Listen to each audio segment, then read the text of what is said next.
కర్నూలు జిల్లా ఎమ్మిగనూరు పట్టణంలో సమతా సైనిక్ దళ్ రాష్ట్ర అధికార ప్రతినిధి సి రంగయ్య ఆధ్వర్యంలో వివిధ మండలాలు గ్రామాల సమతా సైనిక్ దళ్ సభ్యులు పాల్గొని సమతా సైనిక్ దళ్ శత వార్షికోత్సవ వేడుకలు ఘనంగా నిర్వహించారు. ముందుగా సమతా సైనిక్ దళ్ కార్యాలయం నుండి వైఎస్ఆర్ సర్కిల్, సోమప్ప సర్కిల్ మీదుగా అంబేద్కర్ సర్కిల్ వరకు ర్యాలీ నిర్వహించారు. అనంతరం డాక్టర్ బిఆర్ అంబేద్కర్ విగ్రహానికి పూలమాల వేసి ప్రసంగించారు.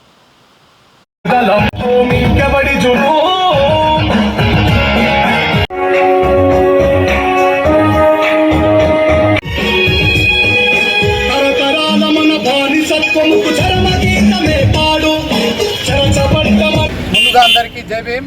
ఈరోజు సమతా సైనిక్ దళ్ శత వార్షికోత్సవ మహోత్సవం అనేది ఘనంగా జరుపుకోవడం జరిగింది ఎమ్మిగనూరులో.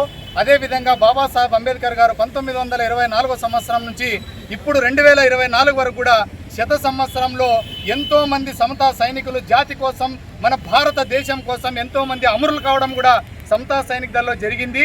ఈ సమతా సైనిక్ దళ యొక్క ముఖ్య ఉద్దేశము ఎస్సీ, ఎస్టీ, బీసీ మైనారిటీ వర్గాలకు సంబంధించి ఎవరికి ఏ సమస్య వచ్చినా ఆ బాధితుల పక్షాన నిలబడి కూడా ఈ రోజు వాళ్ళ యొక్క సమస్యను సాల్వ్ చేసేంత వరకు కూడా సమతా సైనిక్ దళ పంతాన్ని పట్టి కూడా నడిపించేటువంటి దమ్ము, ధైర్యం ఉన్నటువంటి ఆంధ్ర రాష్ట్రమే కాదు భారతదేశంలో ఏకైక సంస్థ ఏదైనా ఉంది అంటే అది ఎస్ఎస్డి సమతా సైనిక్ దళ అని సగర్వంగా మేము చెప్పుకుంటా ఉన్నాం.